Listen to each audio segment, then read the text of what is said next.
ज़्यादातर मनुष्य अपने आप को शरीर ही समझते हैं। हम सभी इसी स्मृति में रहते हैं कि हम शरीर हैं। फिर हम कभी-कभी ये सोचते हैं हम मन हैं। फिर हम ये सोचते हैं कि जो हमारे ये जो विचार चल रहे हैं, मैं ये हूँ, मैं वो हूँ, ये मेरा अहंकार जो है ना, मैं वो हूँ, ये अहंकार है, वो हम अपने आप को समझते हैं, है ना? तो ये जो हम अपने आप को समझते हैं, शरीर समझते हैं या मन समझते हैं या अपने इस अहंकार को कि मैं ये, मैं वो, मैं भी कुछ हूँ, है ना? ये समझते हैं। तो जब इसी तरीके की इनसे संबंधित कोई बातें आती हैं किसी प्रकार की, तो चोट लगती है। जैसे शरीर में चोट लगी तो हमें बहुत तकलीफ हो जाती है। अरे! हमारे शरीर मतलब मुझे कुछ नुकसान हुआ ऐसा ना, शरीर को नुकसान हुआ ऐसा नहीं, मुझे कुछ हुआ ऐसा बोलते। उम, मन दुखी हो गया तो मतलब मैं दुखी हो गई, या मेरे को किसी ने कुछ कह दिया तो मतलब मेरा जो होना था अहंकार कि मैं हूँ कुछ, उस पे चोट लगी। तो इस तरीके से ये तो खेल चलते रहते हो। हर मनुष्य इन्हीं में ही फंसा हुआ है, कोई भी ऐसा नहीं है जो इसमें नहीं फंसा हुआ है। मन, अहंकार और शरीर इसमें। तो इस तरीके से खेल होते रहते हैं।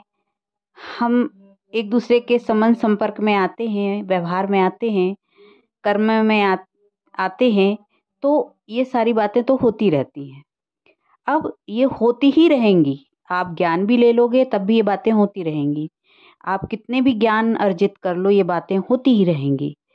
तो ज्ञान हर पल बुद्धि में स्मृति दिलाता रहता है कि देखो भाई, तुम शरीर नहीं हो, देखो तुम आत्मा हो, तुम ना ये शरीर हो, तुम ना ये मन हो, ना तुम ये जो अहंकार पाले बैठे हो ना, वो भी नहीं हो। सामने वाला मान रहा है अपने आप को शरीर, मन, अहंकार, वो उसके आधार पे कर्म कर रहा है, पर तुम नहीं हो, क्योंकि तुमने अब ज्ञान ले लिया है। तो तुम ये तीनों चीजें नहीं हो, तीनों बातें नहीं हो, शरीर, अहंकार और मन। तो अब तुम हो क्या? आत्मा हो। तो ये ज्ञान मिल गया। अब ठीक है, ये ज्ञान मिल गया तो हमको बस जहाँ हमारे पुराने संस्कारों के आधार पे कोई बात आई, सामने से किसी ने हमारे अहंकार को चोट पहुंचाई, क्योंकि यही होता है जब हम संसार में होते हैं तो यही सब चीज़ें होती हैं। कोई अहंकार को चोट पहुंचाता है, कोई आपके मन को दुखी करता है, कोई आपके शरीर को नुकसान पहुंचाता है। एक दूसरे के साथ यही आचार व्यवहार आचरण में होता रहता है। पर हमें यदि ये स्मृति है कि मैं आत्मा हूँ, तो मैं तुरंत इस स्मृति में आ जाती हूँ कि मैं ये तीनों चीज़ों से ऊपर हूँ, इन तीनों बातों से ऊपर हूँ। तो फिर मैं बैठ के मुस्कुरा रही होती हूँ कि देखो अब मेरे अहंकार को चोट लगी, देखो अब मेरे शरीर को चोट लगी, देखो अब मेरे मन को चोट लगी, और मैं तो आनंद में हूँ, मैं तो शांत हूँ। शांति से ये सब चीज़ें देख रही हूँ कि मेरे ऊपर ये कितनी उछल-पुछल हो रही है। जैसे कि होता है ना कि समुद्र का जो धरातल है, जो तल है वो बिल्कुल स्थिर है, लेकिन ऊपर लहरें उठ रही हैं। तो बस ऐसे ही ये लहरें उठती हैं दुःख की, दर्द की। लेकिन मैं आत्मा तो शांत स्वरूप हूँ। तो ये स्मृति ज्ञान के ही द्वारा आती है, और ज्ञान किस में उतरता है? बुद्धि में। और बुद्धि में जब ये ज्ञान स्पष्ट होता जाता है, तो धीरे धीरे हम ये मन, अहंकार और शरीर के ये जो बंधन है जिससे ये दर्द दुख हो रहा है, उससे भी ऊपर उठने लगते हैं। तो होता सबके साथ यही है। कोई भी सदा स्मृति में नहीं रहता कि मैं आत्मा हूँ। ठीक है? इसीलिए ये कर्म के हिसाब किताब इस संसार में हर पल अनुभव होते रहते हैं कि ये कर्म हो रहा है, इसका हिसाब आया, ये इसने मेरे साथ ऐसा किया या मैंने इसके साथ अब ऐसा करना है। ये सब बातें होती रहती हैं।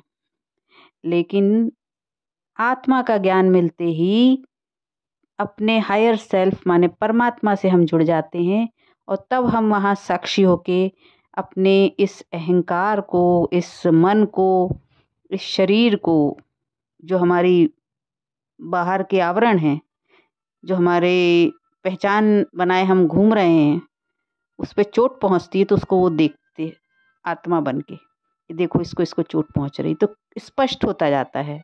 यही स्थिति हमारी हंस के समान होती है जब हम आत्मिक स्टेज में होते हैं। तो ये स्मृति रखनी पड़ती है। और वो स्मृति कब आती है? जब हम देखते हैं अरे ये दुःख किसको हुआ, ये दर्द किसको हुआ, बस इससे हमको बाहर निकलना है। और इसी पल हम फिर आत्मिक स्टेज में टिक के इससे बाहर निकलते हैं। इसे ही मुक्ति कहते हैं, इसे ही जीवन मुक्ति कहते हैं।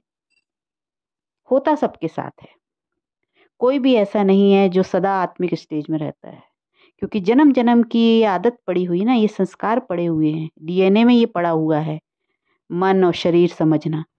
तो कोई भी इससे ऊपर नहीं है। जब ये सदा काल का प्रैक्टिस होता रहता है, कईयों जन्म तपस्या करने के बाद बिल्कुल इन सब चीज़ों से आत्मा ऊपर उठ चुकी होती है। तो ये तपस्या एक जन्म की नहीं, कईयों जन्म की होती है। इतना आसान नहीं होता है, लेकिन हाँ, शुरुआत तो कहीं से होती है ना।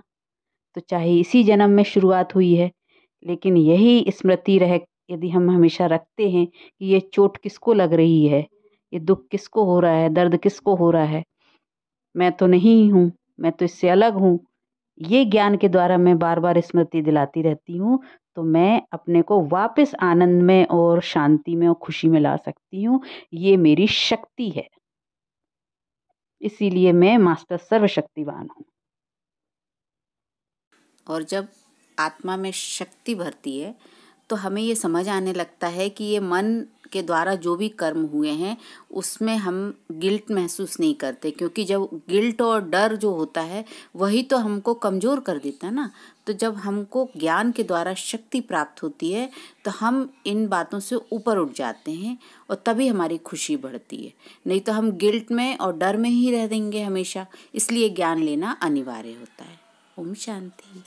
जिससे कि हम आत्मा के भान में रह सकें, सदा ये स्मृति रहे कि मैं आत्मा हूँ, तो इन सारे बंधनों से मुक्त हूँ।